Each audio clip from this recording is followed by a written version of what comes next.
go to YouTube. Okay, we're live. Right, hi guys, it's Nick. I know I look like I'm in a little dingy cave. It's because I'm out the back in my extension, but there's a storm, so there's no natural light. I've got a light right in my face here. It's like I'm being interrogated in the Second World War. Anyway, we will proceed and see what happens. I'm here with Zaheer again. Do you want to say hi, buddy? Hi everyone, it's Zaheer, UK reseller as well. Thanks to Nick. I've been doing these chats now for about, what is it, 3-4 weeks now? I guess so, yeah. I think we've done Is this the third one? Fourth one? maybe. But yeah, I mean, sure. whatever it is, it's really good. And we're doing them every Thursday on your channel. And it's a lot of fun to get to kind of answer all the questions that people put out there and just chat about reselling, really. Yeah, it's just basically reselling rambles. We are flying solo today. Yeah, I've nicked that off Caroline actually. That's Have you? Oh, okay then. We've got 11 people in now. Oh, let me just pause that quick. Yeah. So I was going to say we're flying solo. We don't have a guest, so we're just going to come on and chew the fat about what's been going on. I do have some questions that were left over that didn't get answered last week, so we can dip into those.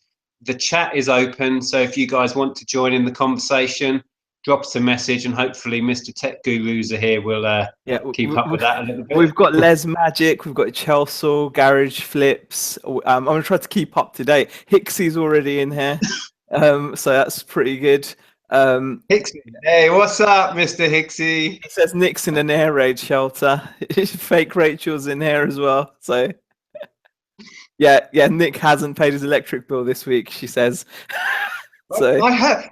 You're going to get a lot of comments about... Not a candle. I'm not by candlelight. I know it looks like it. It's these crappy energy efficient bulbs we were just saying before we came on air. I've got one right in my face and it looks like it's a candle. I'll tell you what, do you know what else is annoying? Okay, I mean, I'm in obviously a rented house, and unfortunately whoever was here, or like the landlord, every room has got a different light bulb in it. I mean, like every single one is a different socket. So if the lights go out, I've literally got to go and make sure I get one. There's probably about 8 or 9 different light fittings. Why wouldn't you just have the one? So that would drive me nuts. Exactly. So you've got it's mad. I've got all kinds. I've got the ones with the 2 little prongs at the end. I've got the screw in. I've got the bayonet. I've got different size variations of each. It's just terrible. But yeah, your lights are horrific. But there is a storm on, like you said. To be fair. Yeah, normally out here, I've got a little extension at the back of my house. Well, Zaheer would know because he's been here, and I've got a full back of the house is patio board. Loads of natural light, but right now it's stormy and it's like night time. I actually said to you, why don't you go out into you? And you were like, I am. This is it. This is the light. Yeah. This is the lightest part of the house. Light, yeah. Anyway, how is your week as well? Obese Lemon as well. I am classic. So we've got 27 people watching already. That's pretty awesome. Hello, everybody. Fantastic. Yeah. Hi, guys. Welcome aboard. I was just going to put it out there, Zaheer. How has your week been since I last spoke to you? Well, I speak to you most days, but you know, how's your week been? I've slacked a little bit, I think. I don't know how it's happened. It snuck in on me. It's actually quite an important thing to remember. Like, just because you're on the ball one week, you've got to really stay on it, because it snuck up on me, my laziness. Like, as if, you know, I think I'm still doing stuff, but I'm clearly not, because my listings are dropping. But thankfully, I've had some good sales. I've been going auction and doing okay with that. So I'm okay. Been quiet last couple of days though. I've noticed that it's definitely petered off in terms of numbers of sales, and I actually had a day, I think it was 2 days ago, where I sold nothing, and today so far I've sold nothing as well. So I sold something yesterday, and today so far I've sold nothing. So I'm hoping there's going to be some pickup, and I've got a pile of stuff that needs to be listed. That's my dining table, so Rebecca's not going to be pleased. Yeah, my week's been, well, there's been quite a lot going on that we're not going to go into. As Zaheer knows what's been going on. We've had quite a few big decisions to make this week, so our heads haven't kind of been in the game. We'll do a video all about that soon. But yeah, sales have just been ticking, really, nothing spectacular. I did just sell. Do you remember I showed those 2 singing fish I had? Yeah. There was a really bass. at Yeah. Billy Bass thing and a shark. Well, the Bass one went quite a while back, and I had an offer of 30 quid on the shark today, and I just thought, sod Bloody it, yes. hell. It's If you want, insane. Isn't that yeah. insane? 30 Well, I quid. saw when I picked that up, I'd seen somebody had sold one for 50 that same week I picked it up. So I think I listed it around 50 to start with, then dropped it to 40. And then I got this offer, which was the first interest I'd had. And I just thought, God, yeah, you can have it. I don't care. I've got to say, Nick, I'm a lot more open to. God, I was going to say I'm a lot more open to offers. That sounds terrible, doesn't it? Dodgy. I meant in eBay specifically. I'm a lot more open to accepting offers when I've got, with best offer listings. By the way, we've shot up to 43 watches now. It's just gone up from like 20, when it catches up. So hello, everyone else that's joined in. I think I can see Polish as well. Yeah, I mean, it's kind of one of those things, Nick, where like I've been much more open to just accepting offers as long as I know I'm making enough of a profit. I've always had the tendency to go back with quite reasonable counter offers, but for some reason my luck never pans out and I never hear back after I make a counter offer.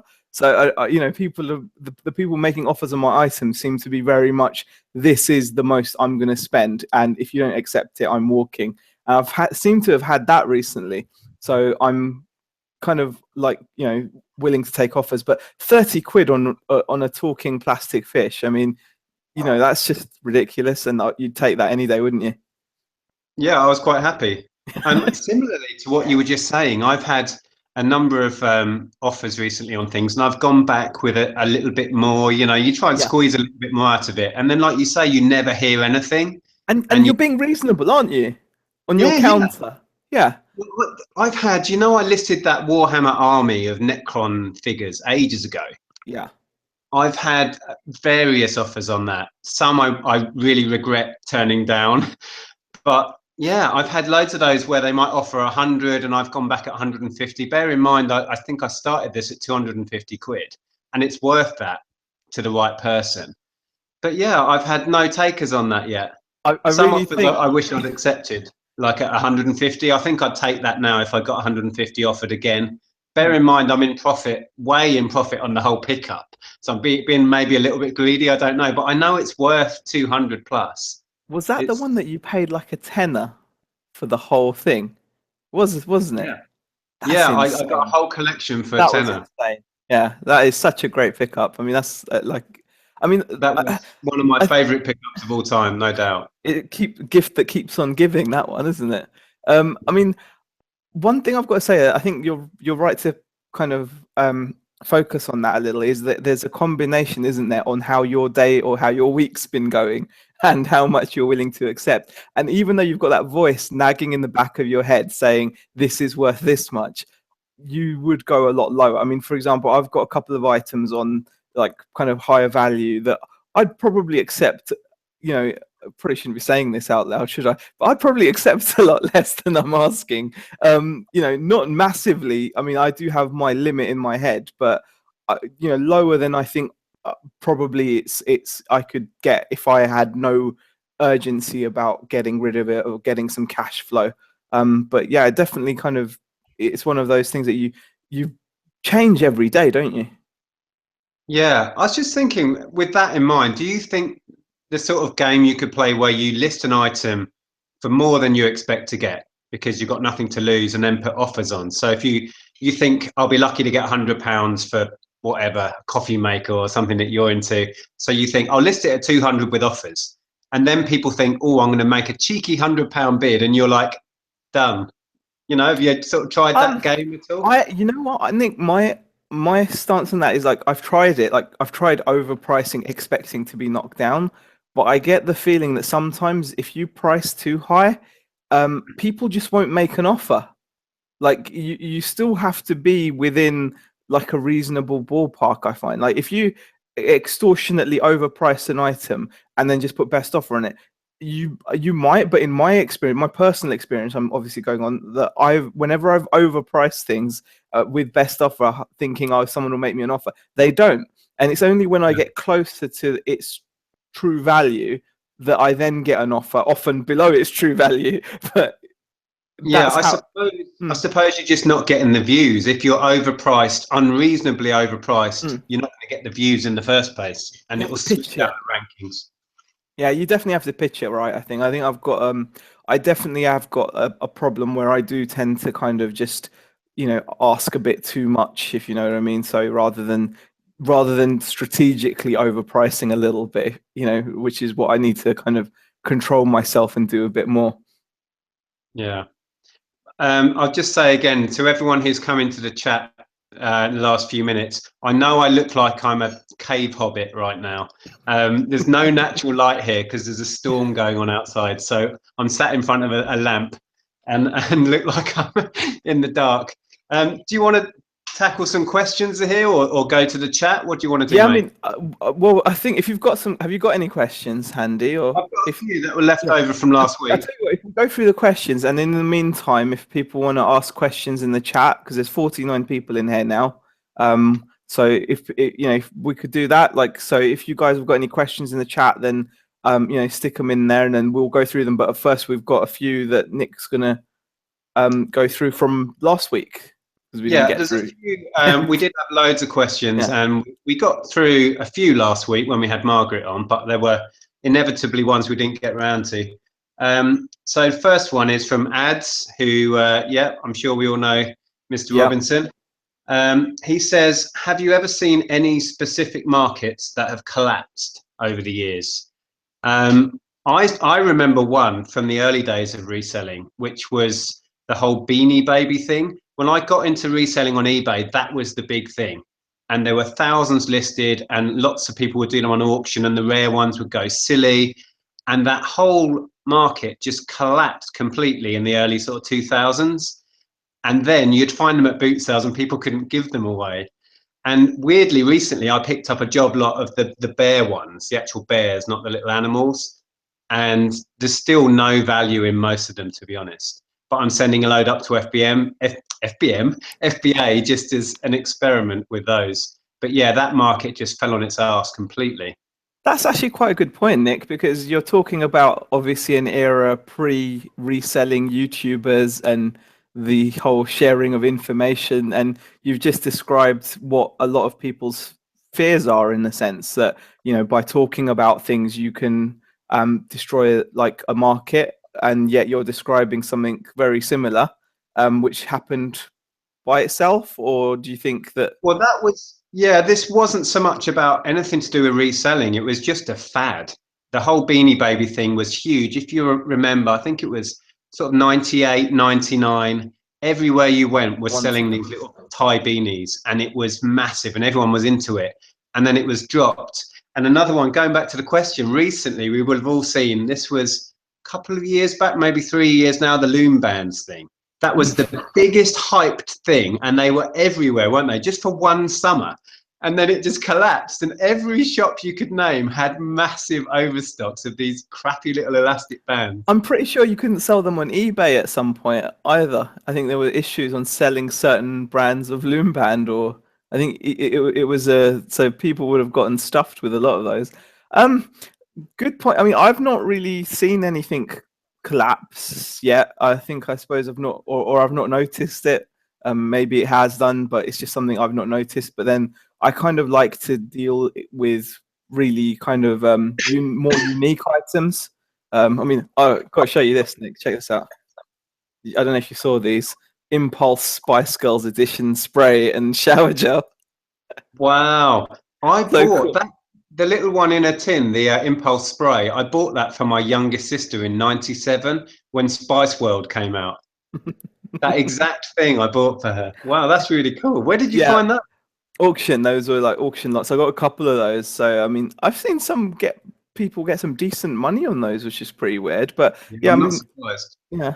I've not, like I said, I don't think I've seen anything. But then I don't necessarily deal with anything that's going to be in mass stock, if you know what I mean. I'm pretty much all about the one-offs. I'd love nothing better than to have a store of one-offs. That would be like my kind of goal. So I'm not sure I'm going to notice it as much. So Yeah, and I think with that sort of stuff, that the one-off, the antique, the vintage, the unusual, you are insulated from the whole of the the race to the bottom you're kind of insulated from. You're insulated from people sharing stuff, because it doesn't matter if you share one-offs, because nobody can find them. You know, it's not an issue. And you're also insulated from fads. What I was talking about before was just fads really, and trends that come and go. Like another one was those go-go's, those little figures a few years back. They were everywhere. Everyone was into it. And then just like that, the kids decided it was rubbish and Don't didn't want it want it anymore. anymore. And they're, yeah. Oh, can you hear the rain? I don't know if you can hear that. It's hammering it down now. Oh Yeah, I my know. Jesus. Yeah, it's meant to be pretty bad. I mean, there was a lot of disruption today because of the storms as well. I mean, a lot of the trains and everything around here, like from East Croydon to Victoria, you can't get trains all day, and that would have caused immense disruption. And I think a lot of the M25 was shut off, or like Wow. massive, Oh, that's going to be massive hell then. delays. I Yeah, I saw think some pictures of like just suburban streets that were under a couple of feet of water. It's shocking. yeah, it's pretty weird. It's quite, flash flood. Okay, any what next question or? Yeah. What else have we got? This was from Lewis McClary. He says, do you still buy, I think he was directing it at me, but we'll both answer it. Do you still buy job lots on eBay to split and sell individually? Have you done that actually, Zaheer? Have you bought on eBay to split up and sell on? I've done it a few times. Not necessarily. Not a lot. I mean, I've bought lots of items which I've just flipped. But I have also done a couple of job lots. It can be lucrative, but I think you've got to be a bit organized about it. I mean, I think Ben Fitzpatrick does it a lot, and he's quite organized with how he does it because he has like saved keyword searches and things like that. And I think that's the way to go about it. With myself, I found that it was taking me personally too much time to find deals and to go after them, and I was finding myself spending too much time on eBay searching for bargains than doing things that were more important in terms of listing. So I've kind of toned it down a little, but I think that's more down to my process rather than it not being a good source of stock. Yeah. I might have to go and get a drink in a minute if I Yeah, start coughing. of course, yeah, no worries. Actually, I'll do that now. Yeah, go and get yourself a drink. Yeah. Yeah, you In the carry on. Hold meantime, on. I'll go and have a look at the chat. Oh God, it's really going quite a lot of questions here. Let's have a look. Who will win the Euros, Daniel Rogers? That's a good question. I have no idea. I doubt it will be England as much as I'd love it to be, but they've shown nothing. Let's have a look. Narrow Boat Trev. Hi Nick, going back sometime you were creating a board game. Can we have an update on that? If that's failed, perhaps an eBay reseller board game comes to mind. Take care. Well, that's a good question. I'm back in the room. Yeah, no, it's still, they're not quite in arm's reach, but there's bits and bobs of it here. It's something that has got to a point where I'm happy with how the game mechanics work, and I've play tested it to death with my nephew. It's a time issue, as Zaheer will know well. When you work for yourself, time is always against you, and to find time to try and find what I need basically is somebody that can manufacture the board and the box. Everything else I can sort out myself. There's not many components, but I don't have time to sit on the phone and negotiate with manufacturers and stuff. Not right now. I've got so much going on in my life, so it's just something that is on the back burner really. Whether it will happen, I can get a prototype made and move it on, I don't know. It's just something I really love doing, so it's more of a hobby than something really serious, but I would love to get that into manufacture. Yeah. That would be pretty cool. I mean, that could be huge in a way if it caught on. You never know with things like that, but like you said, it's asking a lot of upfront time and investment from you without providing you with like any income at first. So I suppose you've got to always look Yeah. at what's providing income at the time. There was talk. A lot of people showed a lot of interest in the process and what the game was about. I did show it in a video, so you can probably search for that on my channel. And there was talk about if I got it to a point where I could get a manufacturer to make the parts I need, and there was an upfront cost, that through my channel we could fund it by, if you wanted one, you'd pay up front, say 20 quid or whatever it would be, and then that would pay to get the first run made. But yeah, Crowdfunding. I'm way off that at this point. Fair enough. Fair enough. Do you have any more questions? And we've got some questions in the chat, but it'll be cool to get Yeah. those through. Oh, I didn't get a chance to say about buying job lots. Yeah. Again, my whole business kind of changed when we opened the shop, and that takes up a lot of my time. So similar to Zaheer, I haven't had the time to invest in finding it, because there is a certain amount of time needed to find the good stuff. Although saved searches, as you were saying, Ben does, is a fantastic way of highlighting, potential. But funnily enough, I was in my loft earlier. I don't know if Zaheer saw the pictures that I posted, but I was in my loft earlier, and there's a massive pickup up there of really chunky plastic plumbing fittings that I picked up through an eBay snipe, a local pickup. Paid about £100, and I'm guesstimating there's about £1,000's worth of these plumbing fittings. This was a guy who worked for the water board and had just packed up his job. But he basically had a garage full of their stuff that he never gave back. And I just, and he listed it so badly, you couldn't see what was in it. The picture was just dark. It was like this, but worse. And a pile of bags in the back of his garage. And he didn't describe what it was. So yeah, I got an absolute bargain. But that's the last big eBay pickup I had. That's going back a year plus now. Yeah. Let's have a look. We had Sport Health asked us, how much money do you take with you to car boot sales? As much as I can. I tend to take out the cash limit on the cash point, and normally more. But you don't necessarily go there expecting to spend everything you've got. But often, if you've got it, somehow you will manage to spend it. It's one of those things. I always make sure that I go and change some cash into pound coins as well, because it helps. That helps you with negotiating as well. Avoids any awkwardness. You don't want to haggle someone down from 20 to 15 and then hand them a 20 quid note and expect them to give you £5 change. That is such a good point. That really is. If you can get a bag full of pound coins to take with you. I've had that exact moment many times when you're like going, oh, I don't have a lot of money, and oh, that's a bit much. And you get them down from 20 to a tenner, and then you hand them a 20. 20, like, yeah. Yeah, I mean, it's not that they're going to say anything. It's just how it makes you feel personally. And luckily to one of the boot fairs I go to on a Sunday, it's right near a service station. So I always nip in there and use the change machines, because they always have like fruit machines and things, and they always have a change machine there. And I normally change up like 40 or 60 quid into pound coins, and bulging pockets with pound coins, and I can. Oh, right, that's a really good idea. Yeah, fantastic. Because the banks aren't that keen on giving out change. No, they're not. If you've got a business account as well, they charge you for that. It's like, oh, really? So annoying. Yeah, so that's my tip. Go there loaded with change. That's a great tip. In terms of how much you spend, though, Nick, it's kind of just depends on what's there, isn't it?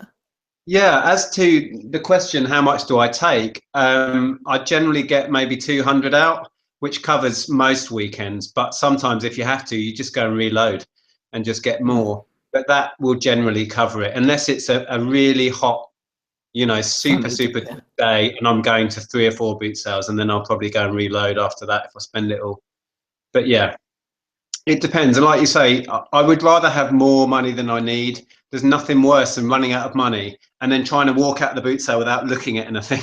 Yeah, definitely. I mean, and the thing is, it leads me on to another point, actually, that if you're only going to be buying the pound and 50 pence items, you're limiting yourself to how many of those are going to bring back a big profit. The majority of 50 pence and pound items are not going to bring you a big profit. It's when you start spending 10. I mean, this isn't a hard and fast rule, so that everyone goes out and spends £10 on like anything they see. But it's when you start spending £10 plus, really, at a boot fair, that you're going to start getting bigger returns. So I mean, some of the best pickups I've had have been like, like I've got a massive Amiga bundle which is like 30 quid. I bought a coffee grinder for 40 quid. Loads of £10 or £15, £20 spends. and those are ones that often then bring back the £100+ sale, where you might only 5 times your money, but it's going to be much larger profit because you're not talking about £1 to 15. You're talking about like 20 to 100. So that's Yeah. something to bear in mind. Yeah, I'm trying to steer myself that way as much as I can. I've always been more the pound and 50p into a tenner or 15 quid kind of guy, to be fair, and turn over the numbers, because then it's a numbers game. But you're absolutely right, because it takes just as much time really to list a £100 item as it does a £10 item. That's the basics of it. And if you can find those, then fantastic. But I don't know whether it's because I'm programmed to find the cheaper stuff, and that's how I've always done it, that I don't see the higher value stuff. I do buy it, obviously, and you'll have seen those pickups. Yeah. But I'm much more a 50p and a pound kind of guy. Well, I mean, I think it's such guaranteed like bread and butter sales, isn't it? But I think it's just, especially I was listening to Craigslist Hunter. I think Neil Borden on the UK reselling Facebook group posted up a video of Pete, the Craigslist Hunter, who, if anyone hasn't seen, they should definitely check out on YouTube. And he commented that his average sale price is like $100. Now that's amazing. That means he only has to have about 300 items listed on his store because his average sale price is huge. Another guy that over in the States again, but is Ronnie Hart. He sells predominantly clothing. His average is around the $50 to $60 mark. Now, that takes a lot of time and effort to build up because it's about learning what items are going to bring that kind of money and I have like getting hold of them.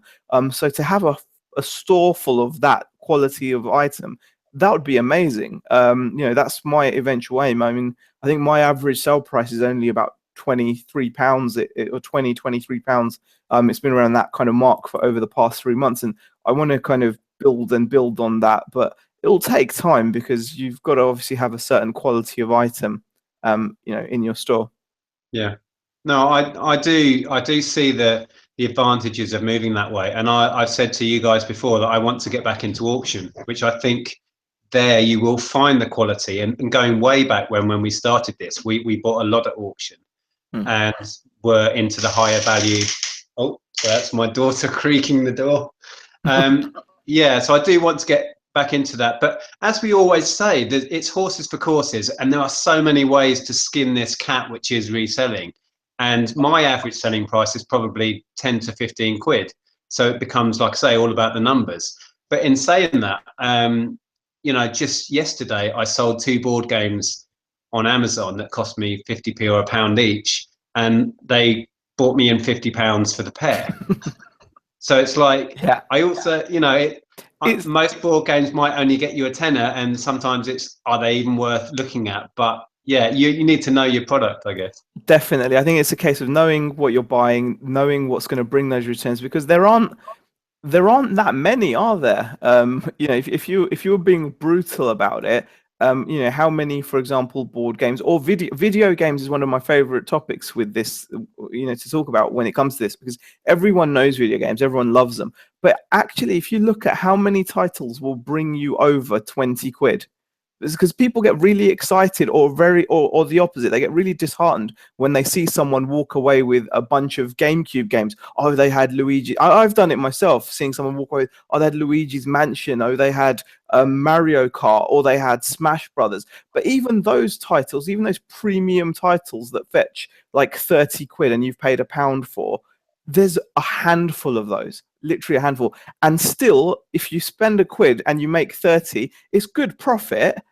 But I'd much rather spend 50, sell for 150 on something that's available a lot more regularly and isn't as rare as something like Smash Brothers on the GameCube at a boot fair, and I'll make a lot more money with a lot less hassle.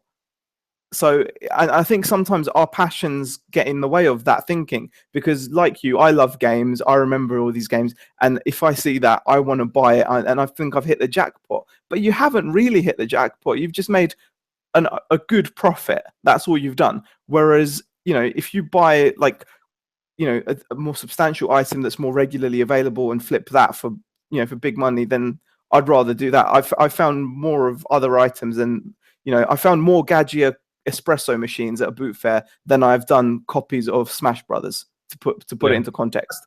I think this comes back to the age old comfort zone thing, and video games and DVDs and stuff. They're things that everybody deals with. Most people have some knowledge, even if it's limited, of them, and they're easy to list, easy to ship, and it's comfortable and it's easy, and we've all done it 100 times.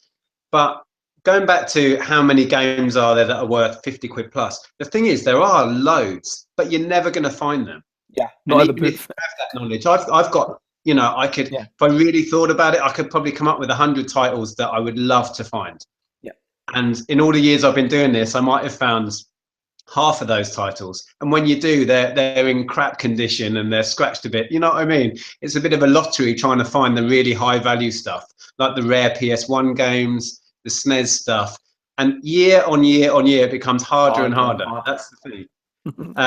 But yeah, I can't remember what the question was now. What question were we answering? Oh God, I think we make it up our own one. I think we went off an offshoot of something. It was. Oh, I think we were on how much money do you take? And then we segued. So there's extra value there on that question. Did you have anything in the chat? Do you want to check in? Yeah, we'll go into the chat. We've got a few questions in here as well. Karen Barnes asks, do you find any months particularly quiet, and how do you financially cope with this? You can go on that one. Yeah, I mean, there's the post-Christmas lull that everyone suffers, which is a double whammy, because we all go, well, it depends on what you're selling. But for me, everything kind of goes crazy fourth quarter, because I'm into toys, games, and gifty style items anyway. And then you have the double whammy because everyone's skint after Christmas, and a lot of what I sell tails off because it's not gift related. So January, February, March can be the doldrums for me. But then this period as well is a bit up and down. It's a kind of no man's land, really. So yeah, but you have to just think seasonally. I mean, there's stuff clothing wise, you can put stuff aside for summer. Certain toys and games go well in summer, like Nerf stuff. So it's just thinking ahead a little bit. But yeah, you just have to, I suppose, stockpile stuff for certain seasons if you can, but it's not easy at all. Yeah, I mean, I think personally, I think it just comes down to using that time and getting down and listing. I think if you want proof of that, just look at Ken Chapman's sales reports. He's beating his year-on-year month sales figures every month, and it's down to just the amount he's managed to graft and put up there. It's not just about listings. Obviously, what you're listing has to be decent, but I think it just comes down to that. You're going to feel it more if you haven't got that much on sale, really, aren't you? I mean, I think I've found that because even though these are quiet months, I'm doing better than I did previous year, simply because I've got more for sale. So got another question here this is from Graham Robinson. He asks, hi Nick, do you use wholesale outlets, Alibaba, AliExpress, etc.? And if not, could you say why? I get asked this a lot. I get asked this a lot for some reason.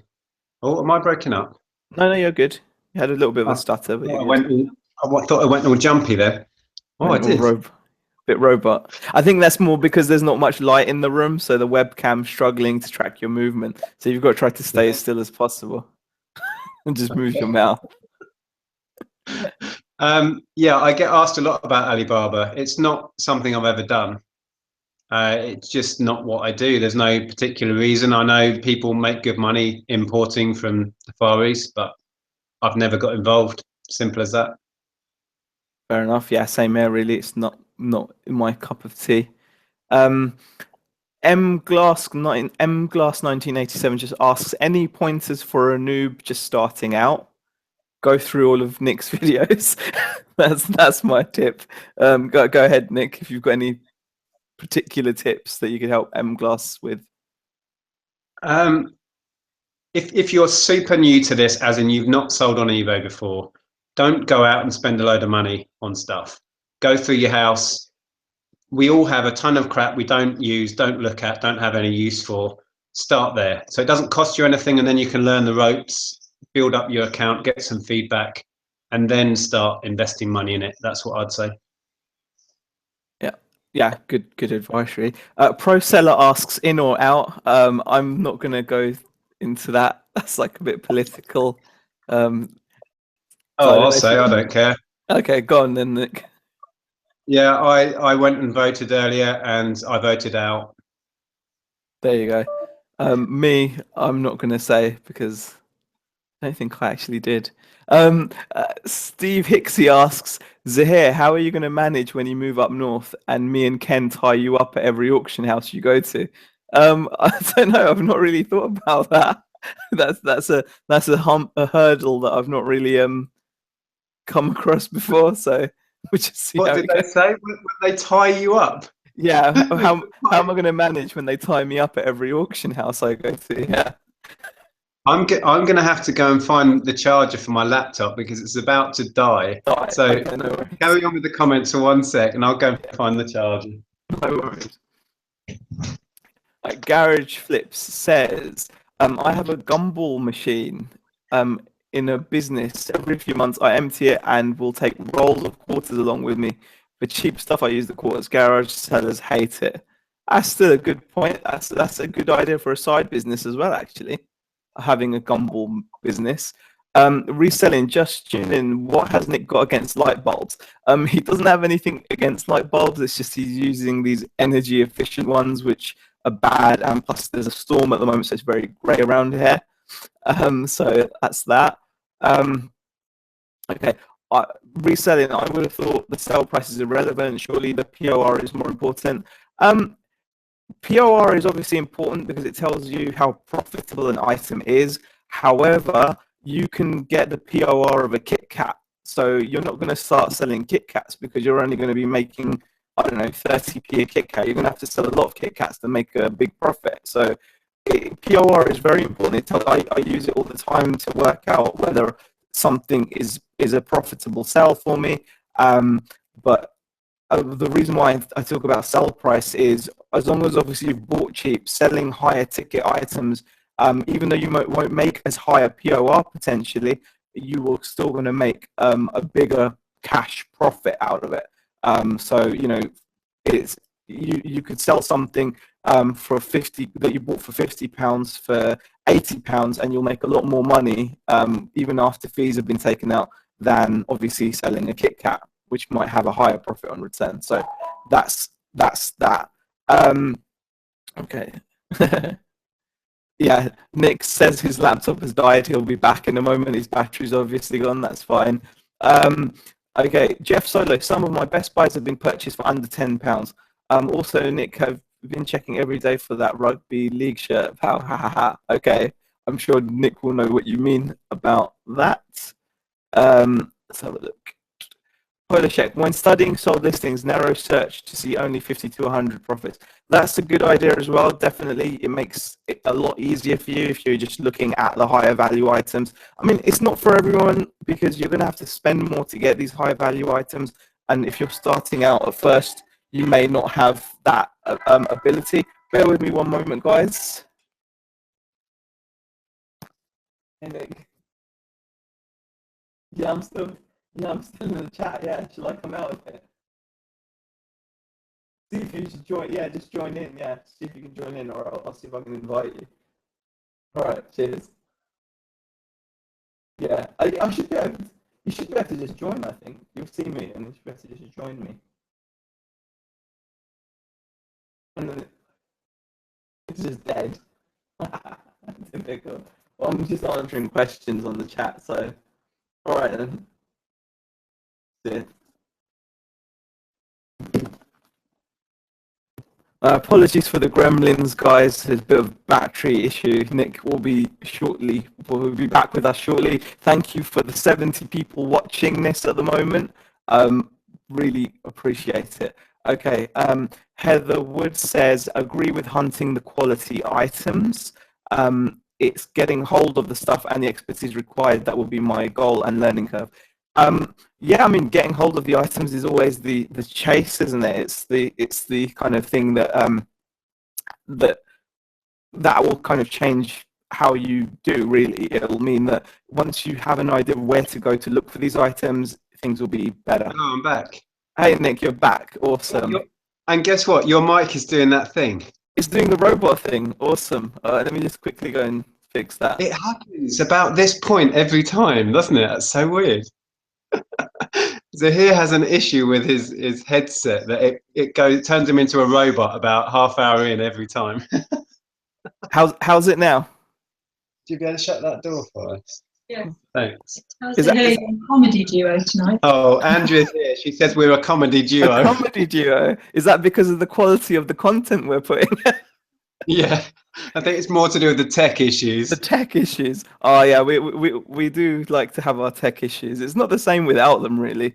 I don't like all these polished shows. It's better when it breaks. Yeah, I love getting Tom on. If you want a tech issue, just yeah, he's the master of tech issues. Okay. Okay. Let's see. What other questions have we got? H Mulani asks, how do you keep track of what you've paid for stuff? Just write it down. Keep every time you go to a boot fair, you should be writing down the date, writing down what you've bought. Just when you come home, just list down everything you bought, how much you paid for it, and that's your records, pretty much. I mean, there's nothing more to add to that, is there, Nick? Or? Well, that's what I do. I've had people question, if you've had an item and you've had it listed for a couple of years, how do you know how much you paid for it at that point? And I'm kind of, well, what does it matter? You've got the item. The money was spent 2 years ago. Yeah. It's irrelevant what you spent on. Once you bought an item, it's almost irrelevant once you've spent on it, because your challenge then is just to get the most back for it, no matter what that is. Even if you're going to make a loss, forget what you've spent on it. Don't make the same mistake again, obviously, but once the money's spent, that's spent. As long as you've made a record of it for tax purposes, it's not really that relevant. I don't get hung up about that. Let's have a look. Kevin Rowson says June has been horrifically bad on eBay, but Amazon is doing fine.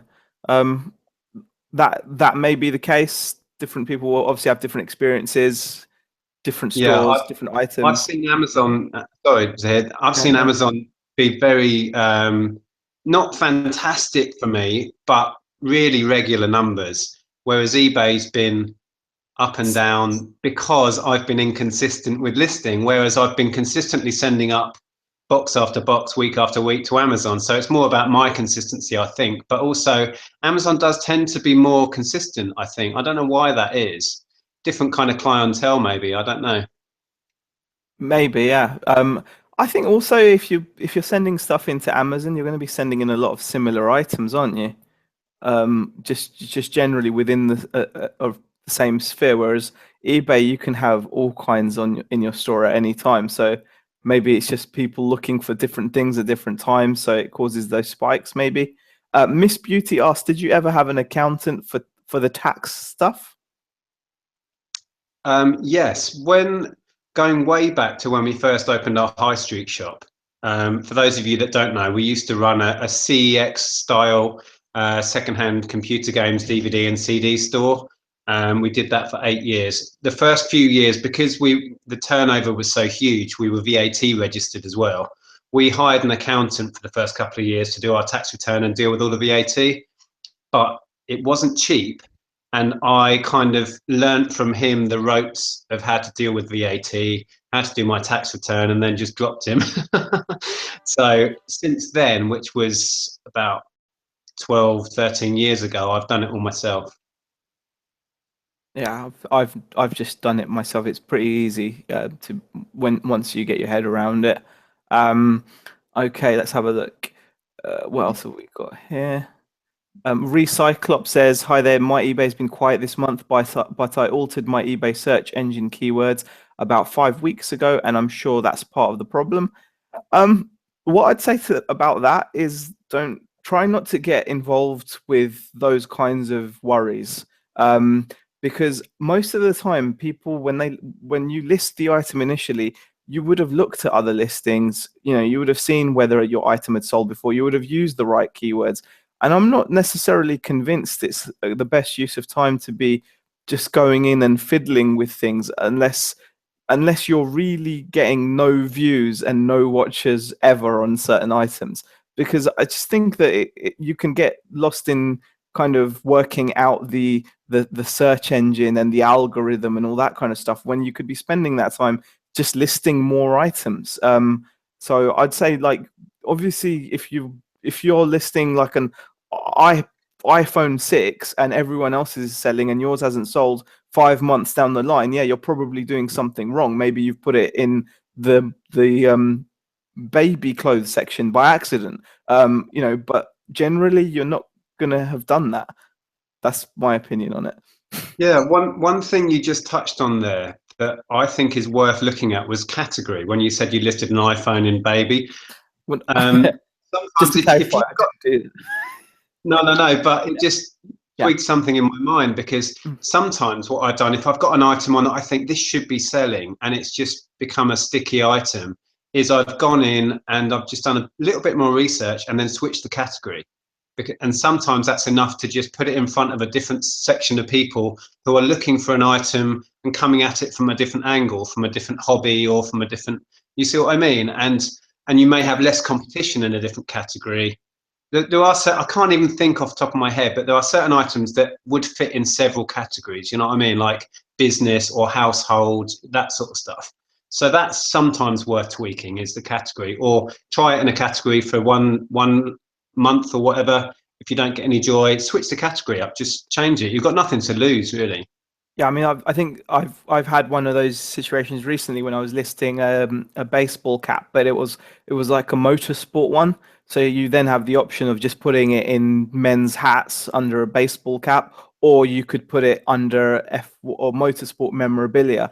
Um, Personally, I'd rather just stick it in under the hats because more people are going to see it. But that's me. But like you said, it would give you an option. If it wasn't selling after a while, I could do a switch and see how I do there.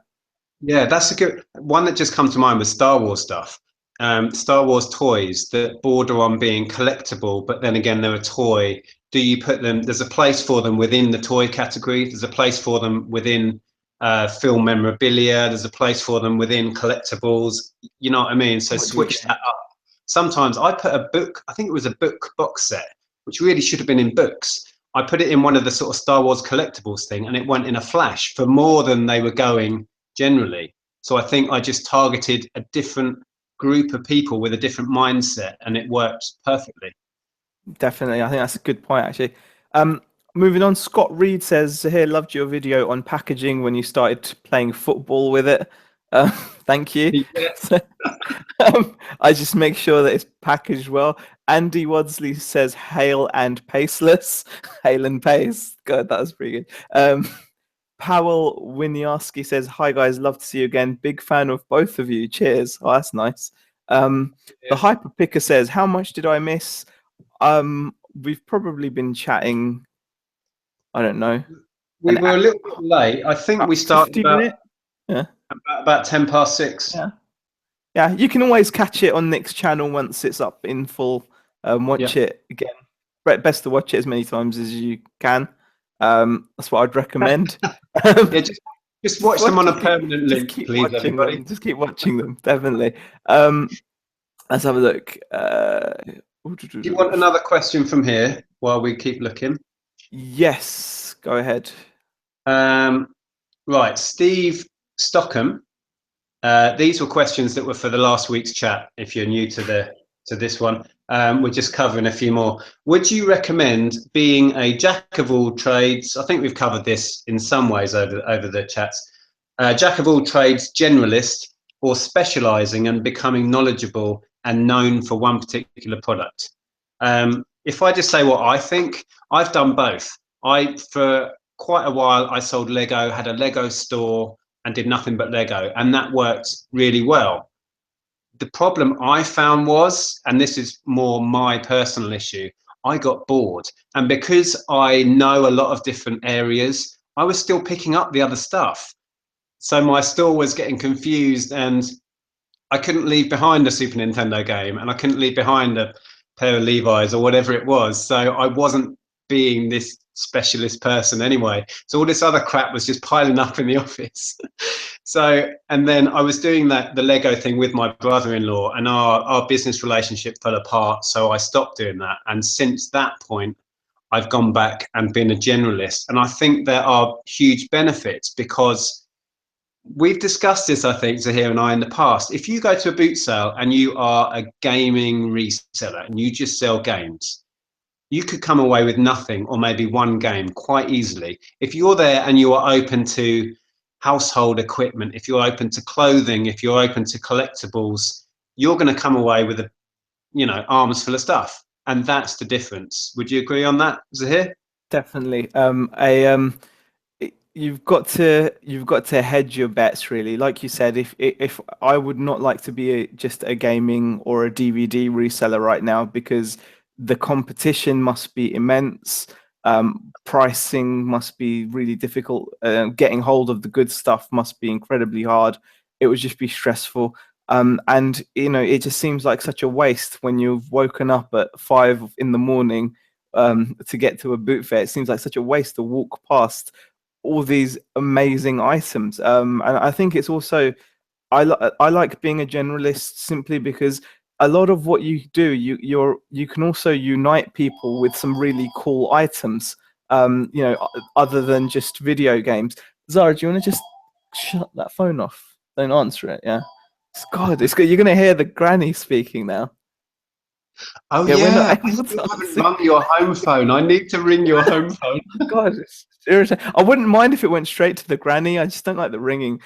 But yeah, I think being a generalist is just so much better. Just generally, it's just so much better. It means you're going to make the most out of your boot fair. You're kind of going to be protected against, like you said, changes in fads and kind of things going Yeah. up and down, because you've got that eye for lots of different items. And also, eBay is the one place in the world that is just designed to sell anything. You know what I mean? And within your one store, or even if you don't have a store, within your one eBay account, it doesn't matter, because it's set up with amazing search engines, so anyone in the world can find your thimble or your pair of Converse or whatever it is, and they can sit next to each other in your eBay store, and it doesn't matter.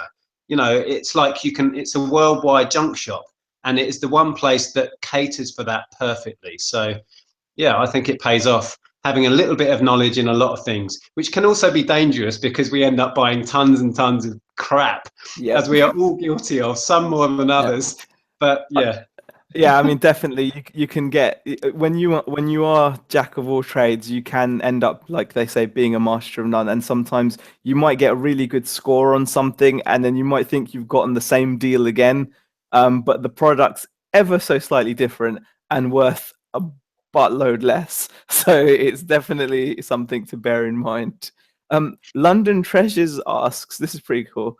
Hey guys, if you do this every week, why don't you have a section where you compete with Nick, who does a best sales, start a league? We talked about this, and I don't think we're organized enough to do it. That's probably why we haven't done it. Yeah, I think Good idea. what people don't realise is how disorganised we are, and it's like coming on here tonight. I was rushing around. I was in my loft, sorting out stock, this, that, and the other, and all of a sudden it's 5:45, and it's like the headspace we have to give to YouTube is fairly minimal. But I mean, we may sort out some sort of ongoing competition in the future, but I think we've both got way too much going on right now. Zaheer's got the big imminent move.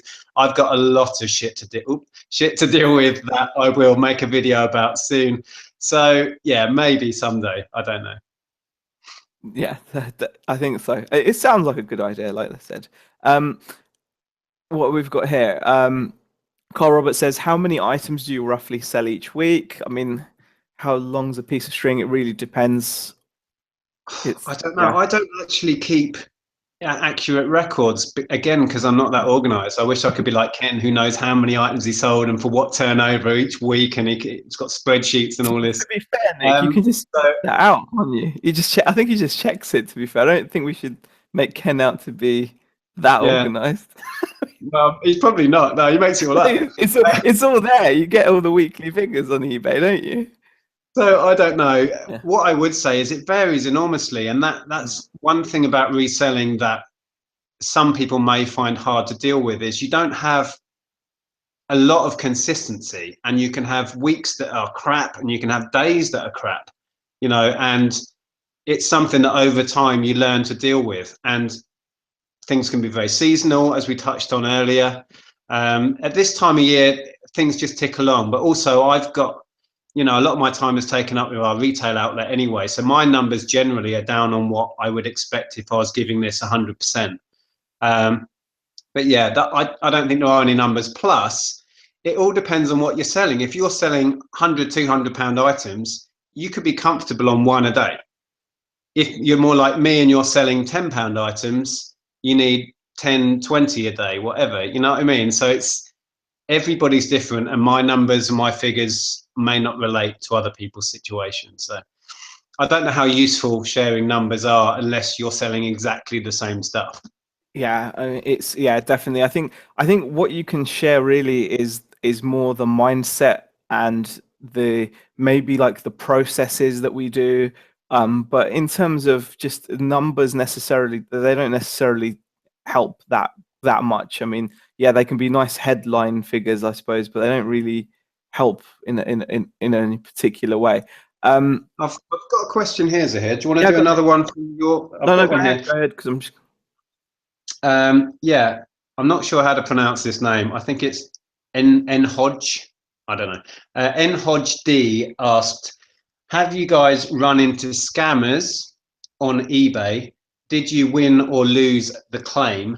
Does eBay side with the seller or the buyer? And do you have any tips to avoid the scammers? You had any experience you could share with scammers?" Um, I don't know. I try not to see people as scammers. I think I've probably had buyers that have angled for partial refunds, by saying that the item wasn't as described, so they don't have to pay for return postage, or just saying that it wasn't what I said, but they don't want the hassle of sending it back. So yeah, you do get some people, but I'd say firstly it's a tiny percentage because if I look at my returns, they're like under 1%. So that's my total returns. So out of that under 1% number of my sales that are returns, an even smaller percentage are going to be scammers, aren't they? So I would say there's not actually that many scammers in my experience. I try just to see it as a cost of business if I do come across someone that I think is pulling my leg.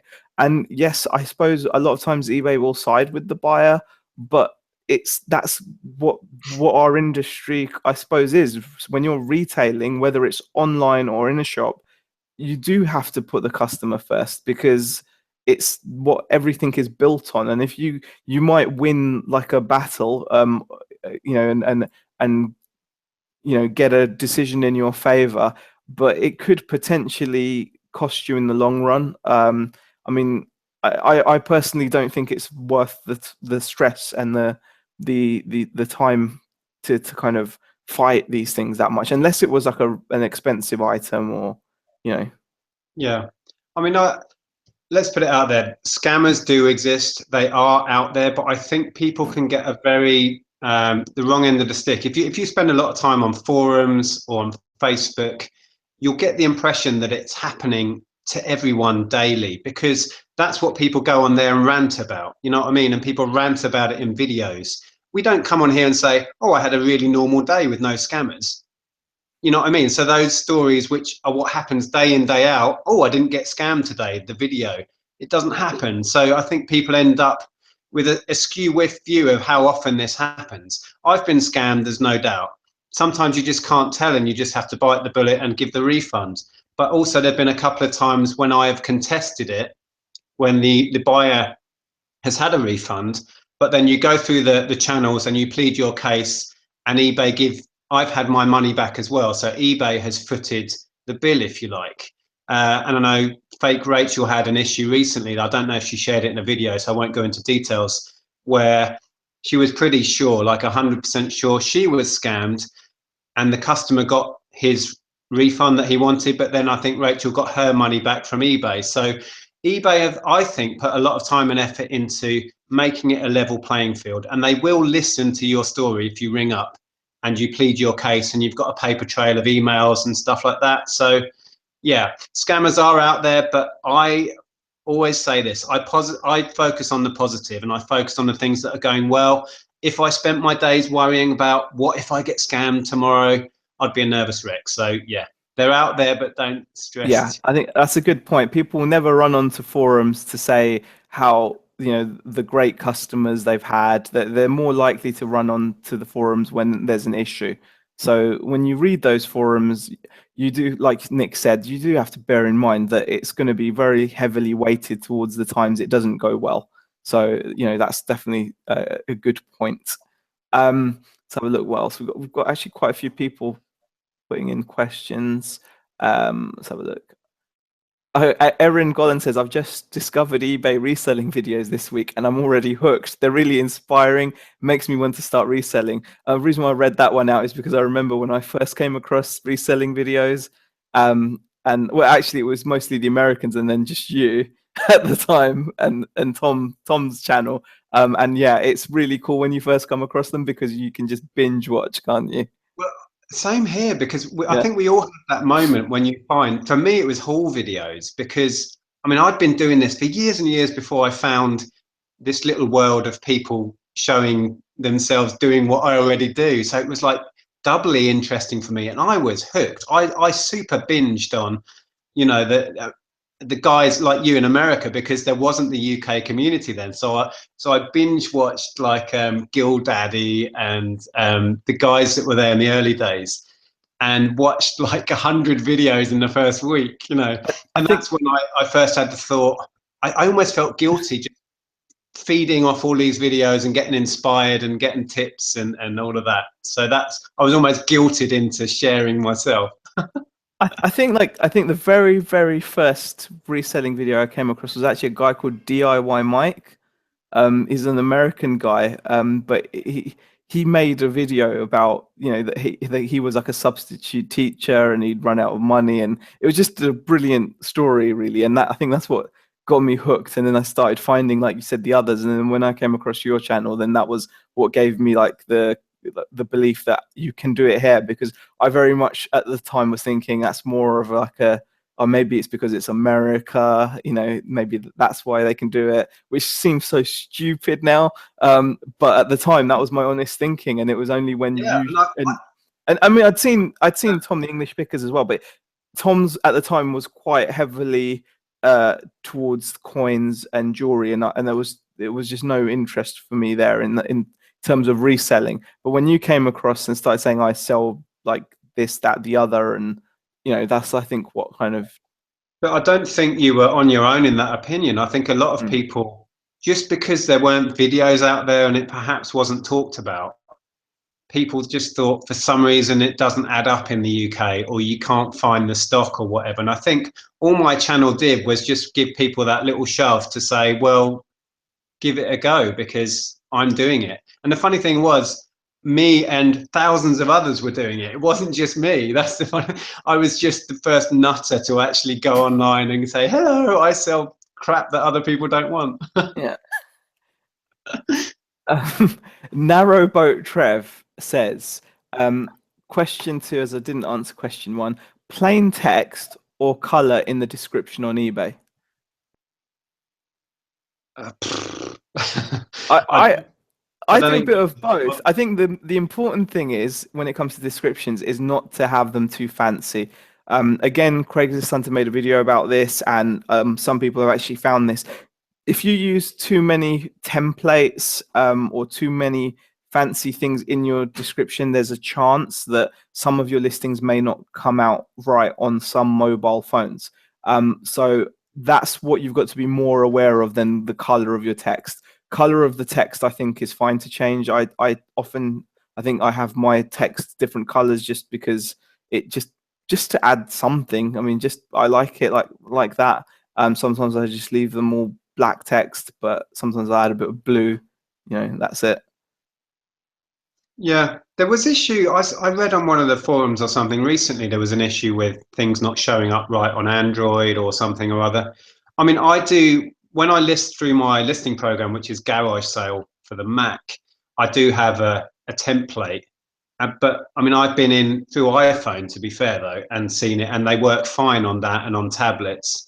But yeah, I do understand that there could be tech issues if you jazz it up too much. But what I'd say was, I don't think it matters if you have fancy colours on, just a concise description. But what I don't like, and I know many people can't stand, is when you have reams and reams of tiny text saying, if you receive this and blah, blah, blah, blah, blah, and our returns policy is this, this, and this. All of that information is on your listing anyway, because you have to have pre-filled it. Don't waffle on and then scare your buyer off by saying all of this, I will not accept this, I won't accept that, and blah, blah, and give them your history as a reseller. I've been selling on eBay for 10 years and I give wonderful service. It's all a load of bollocks. Sorry. But, you know what I mean? That's what the feedback count is for. That's what people trust. You don't need to go into all of this waffle, and it just clogs up your listing. And for me, it puts people off. I don't want to be sold something in your face, you know, just clearly describe the item, show the defects, all you need to do. Simple as that. That's actually answered Powell Babiak's question, because he did ask any tips for description templates. Keep it concise, really, definitely. I think just keep it concise. Like you said, I also think I mean, it will just put off potential buyers. It's unnecessary. And plus, like you said, if you're looking at it on a phone, you know, you want to just see what the item description is. You don't want to be scrolling through, like you said, you know, pages of text. That's exactly it. I buy on my phone now. I want to be able to just read 3 lines saying what it is, what the condition is. And that's it. You know, you don't need any more. You don't need a whole load of waffle about how wonderful this person is and how long they've been a reseller. It's like nobody cares. Okay. Sean Longley, great chat, guys. Hey, Sean. Hi, Sean. Let's have a look. We've also got a question here saying, from Powell, what inventory management system do you use, if any? Oh God, you're asking me that question? My inventory management. Well, put it this way: when Rebecca saw my stockroom, I mean, she wants to change it. For those that don't know, she's eventually, well, very soon going to be coming on board, and I'm pretty sure when she comes on board, it will be organized and there will be some kind of inventory system to find where things are. But at the moment, I use the I know where everything is, rummaging through different things to find items. So I don't have an actual system, but that is a system of sorts. I mean, it's all in one area, the stuff. It's on a shelf somewhere, Exactly. I know the rough geographic location in the house where all my stuff is, and amongst all that stuff will be the stuff I've sold. So yeah, I mean, I kind of operate in an organized chaos kind of way, if you take out the word organized. Okay. But apart from, to be fair, certain things you have to have a certain level of organization. And I showed recently in my Lego video, I have those little cabinets with numbers on, and it's as simple as just putting a number at the end of your listing title, and then nothing can ever be confused or lost. So when the sale comes through, there's your reference number, you go to that drawer, and that's how I do my Lego. Likewise, I haven't listed many postcards for a long time, but I used to have hundreds of postcards listed. So when listing, I'd just put a number in the title right at the end, and then it would go in an envelope with that number written in the corner. And then they would be just in a box laid out, you know, numerically. So it takes you 2 seconds to find the exact one. And there's never any confusion, because things like postcards and Lego, quite easily you can send out the wrong Lego hat to somebody because it's similar to another one, you know, and then very easily also with low value stuff, if you send the wrong thing, by the time you've had that sent back and you paid the postage and you've done this, you've lost all of your profit. So it can be quite expensive if you're selling low value stuff. So you do need to be organized. But as for the bog standard stuff, the toys and games, it's all just on a shelf and I know where it is. That's it, exactly. We've got a question from Mir Cameron Ali. He says, what's your experience with Hermes when sending parcels for FBA? Do you use the collection service or drop-off service? I would have thought you'd just use UPS. Yeah, I've not used Hermes for FBA at all. I'm not sure if he's worded that question wrong. With FBA, I assume he's talking about sending up your box of stock to the warehouse. I have only ever used UPS, which is Amazon's preferred and discounted courier. So it costs you £5 per box up to 15 kilos. So what I tend to do is try and send a box a week of as near to 15 kilos as I can. And that's kind of how I've got the system going. Then it costs me £5 to send up X amount of products in that box. That's how I do it. And yeah, UPS all the time for me. Yeah, definitely. I'd say just use UPS because, like you said, it's discounted. Rewind Finder says, "Boom! I'm late to the party." Joe's reselling for Penny says, "Me too." Well, good to see you in the chat anyway, guys. Let's have a look. Vitor Hi, Pinto Joe. I was asks, just going to say, hi, Joe. How you doing? We'll have to try and get Joe on one of these one day. He's we an could elusive character. we could just have the camera on his hands if it helped, because it would Yeah, be great to have him on. wear a bag on the Yeah, face. like a Yes, mask, like a incognito Joe. yeah. I'd say so because it would be awesome. Vitor Pinto says, "Do you guys buy much stock on weekdays or do you only buy on weekends on boot sales?" That's just dependent on how much stuff there is, what's going on. Um, if I'm I if I'm normally during the summer, the boot fairs at the weekends will be the where I'll get the majority of my stuff. But there's always auctions during the week. You can always go past the charity shop. So really you always have to have your eye out for things. I mean, I find I naturally do. I can't go somewhere where there's a charity shop and not go in it, even though I don't often have success. I've got to just go in and have a look. So it's stock. You know, sourcing stock is continuous. I mean, what's your view on it? Yeah, pretty much exactly the same. I mean, if you can pop into charity shops any day of the week, and finding stuff in charity shops is all about consistency. You know, 9 times out of 10, you'll pick up a couple of okay items, but you've got to be in there consistently to get that home run. So yeah, popping in throughout the week is what I tend to do as and when I can. But it depends how you're sourcing exactly. If you've got a midweek auction where you are, then that might be your main source of stuff. Also, if you're eBay sniping, you can do that at 2 in the morning. It doesn't matter, you know, just as and when, really. I think you've got to continuously be looking in a way, because just because you might have had a couple of massive hauls of stock, you can't tell when that's going to sell out and often I found this, especially when I was like newer at this, I often thought I'd bought a ton of stuff, but actually I hadn't. Sometimes just because you've got a car full of stuff, it doesn't necessarily translate into like 1,000 listings. Sometimes you'll find that all this stuff you've bought isn't as much as you think you've bought. So I just think, just generally, whenever you see it, buy it. Obviously, if it's profitable. That's I've got another one here. Yeah, go on. The last one that I've got left over from last week. Right, a guy called Brick Bard, who I'm assuming is a Lego seller, I don't know from that name, says, have you ever tried to dominate the market for a particular product on eBay by buying up all the cheap stock and then setting a new average price once you control a large volume of stock? I know this has been attempted with limited edition baseball cards, so I'm guessing he's in America maybe. I'd love to hear your thoughts. Well, actually, I watched a really interesting video going back to computer games. I can't remember the channel, but it's a couple of guys who are collectors, but they also dabble in the world of reselling to fund their gaming habit, that kind of guy. And they were talking about another chap who had said to them that he ran his own experiment where he bought up, I think it was a black and white Game Boy title. And he went on eBay for a few months and bought every copy he could find and kind of just cleared out eBay, if you like. And then he drip fed them back on one at a time at a much higher level. And he reckoned he had reset the going rate for that game in America. So, and I believe that. I think that is perfectly possible. As long as the item, you'd have to pick an item that there is very low supply of. Otherwise, people will be just finding it and listing it under you all the time. So you'd have to pick a pretty rare item. And it may take quite a lot of investment to sort of clear the market.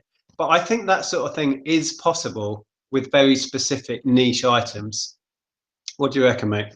Yeah, I know what you're talking about. Actually, I remember the same thing. Yes, it's doable. Is it worth it though? That's the real question. For the amount of time and effort, other than just to satisfy your own curiosity. Again, this is another one of those things that you shouldn't be dwelling too much on.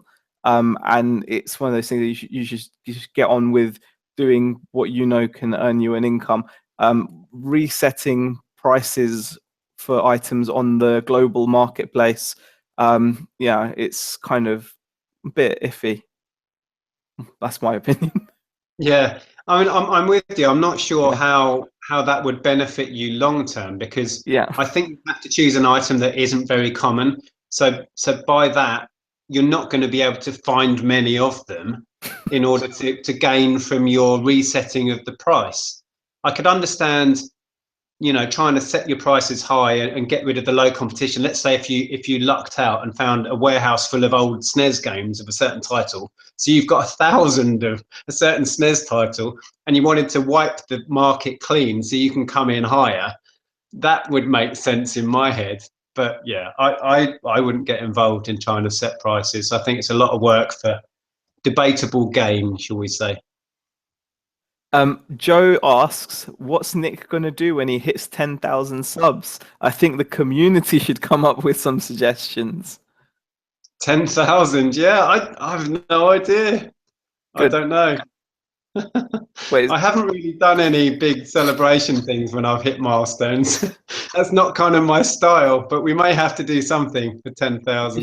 you should vlog yourself going out for a celebratory curry. And you share it with your viewers, like eating Yeah, the curry. myself and Andrea sitting in Yeah, a curry house with yeah, a party eat- popper. Woo! yeah, yeah. That's it. That's one suggestion. I'm sure better suggestions will follow. That's it. Um, Andy Wosley says we need to see your photography setup, please, mate. I will do a video on that. I was meant to be doing one this week, but the week seems to have just vanished somehow. We're on Thursday now, aren't we? So I will see Yeah, what I can do.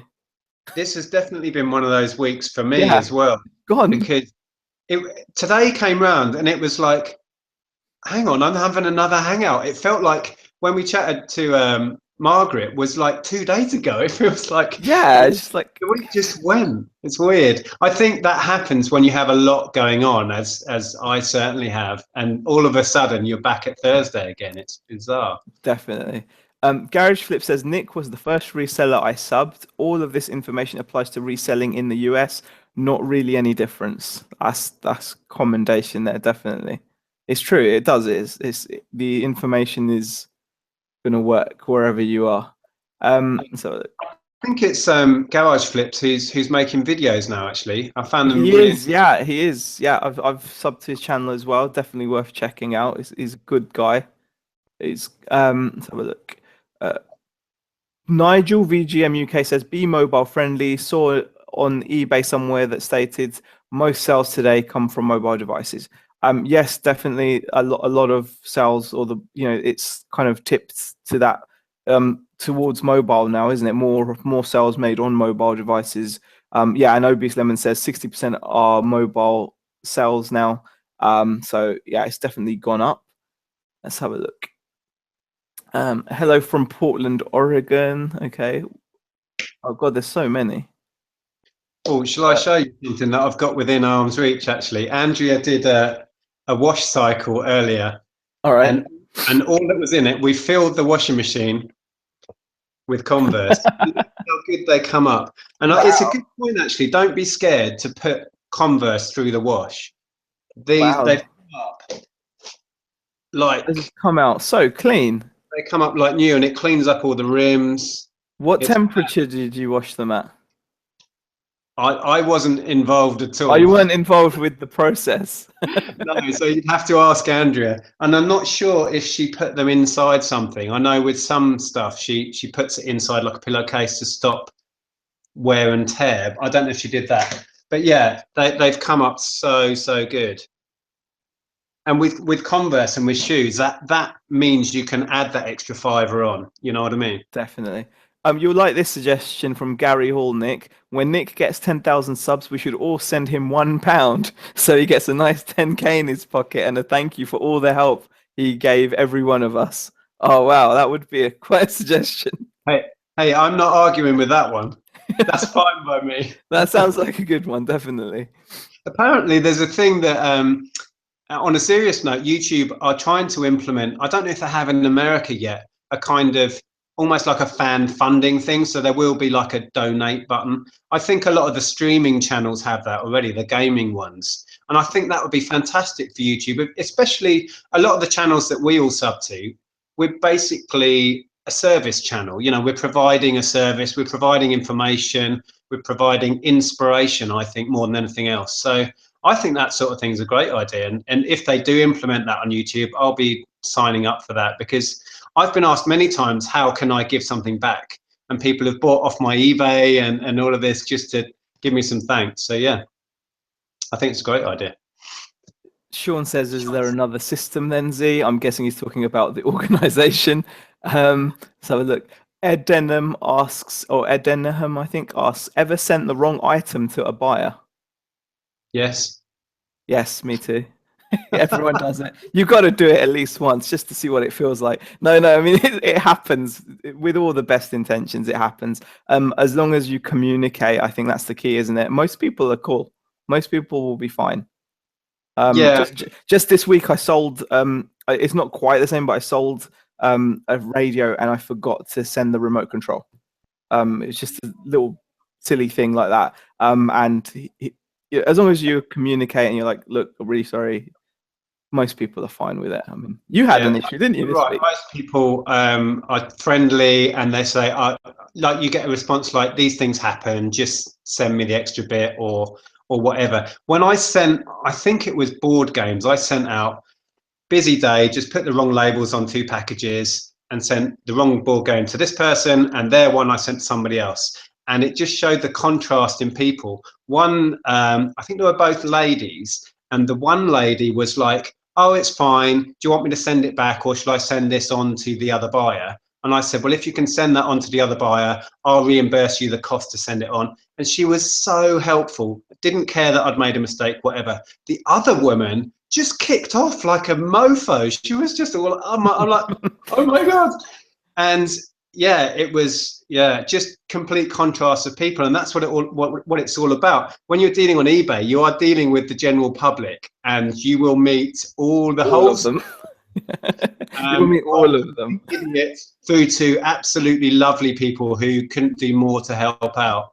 But that was a perfect example of the complete contrast of how to deal with a mistake. I think so. I think that's a really good point, that you will literally at some point deal with probably some of the wealthiest people in the country to people living in probably some of the most deprived areas in the country. And, you know, depending on what day you catch them on, both will either be lovely or they could be horrible. And it's just a matter of remaining calm and being professional, really. And I know that's not a word that you often associate with eBay and eBay selling generally, but there is a level of that you have to keep your head kind of calm and do that. Let's have a look here. Sean says, I'm going to a different area tomorrow to raid the charity shops. Okay, it's interesting. Profits That's from home. fun. I love doing that. I love going to a brand new town and just seeing what's there. Me and the wife went up to Cambridge a few weeks back, and that was quite a fun trip. We came away with a fair amount of stuff, but it was we thought we might get a higher class of stuff, but then again, it's a student town, so it was, you know, it was just the same old really. And we bought a load of media, and Andrea bought a fair old amount of clothing. But yeah, it was just a fun day out because it was somewhere new rather than going to the same old towns around here, you know. It's always worth doing. Definitely, I've done it myself as well. What else have we got here? We'll have to, sorry, Zaheer, we'll have to wrap it up, let's say, in the next 5 minutes, because I'm going to have to go. Wait, God, it's 7:36. Yeah, I just saw. People are sharing like their biggest flips, which is pretty cool as well. Let's have a look. Is there any more questions? Oh, I'm just going to say, I haven't shown it in a video yet, I don't think. I might have shown the item, but I haven't shown the sale. I had that 1950s tiny little Lego set that was still sealed.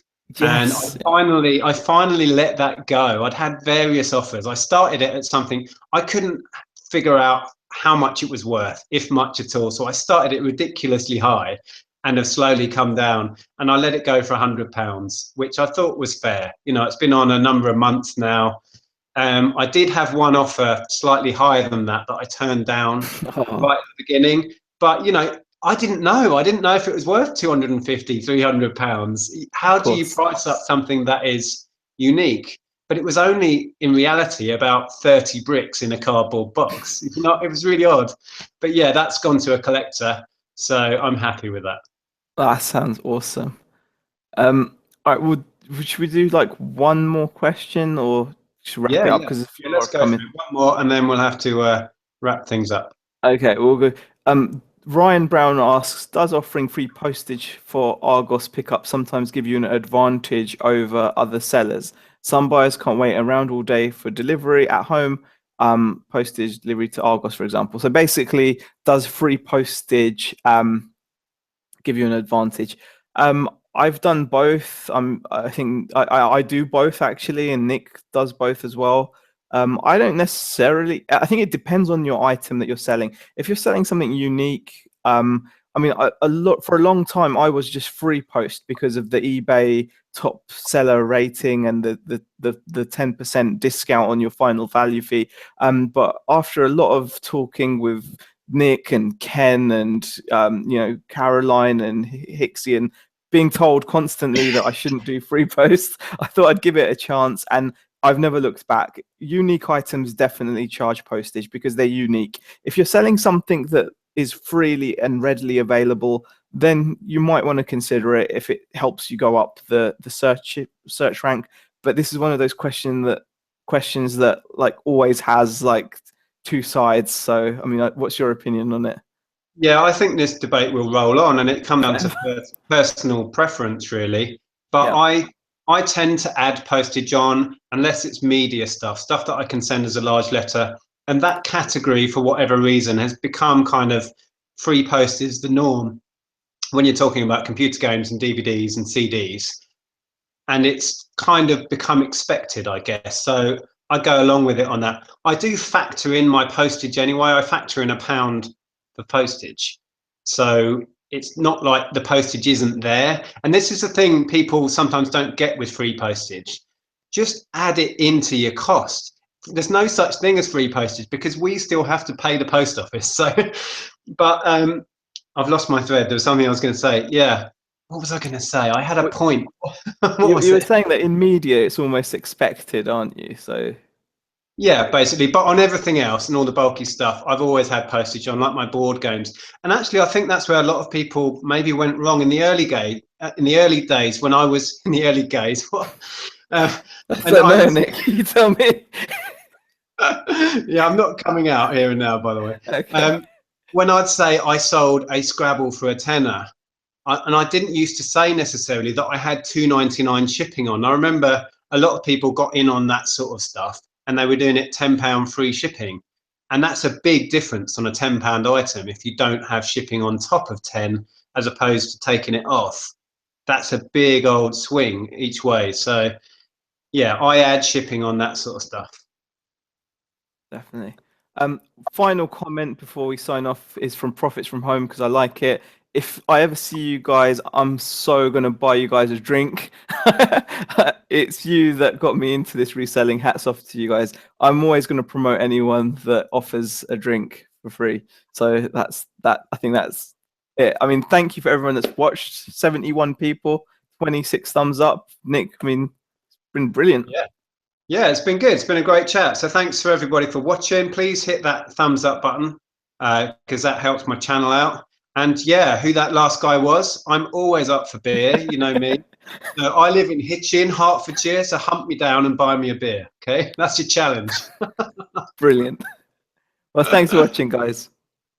Yep, and thanks to Zaheer as ever for chatting with me. I think this might be a record. We've been on bloody ages now. And there's only two of us as well. Imagine it's going to be like When Yeah, get we do have actually bit of an exclusive.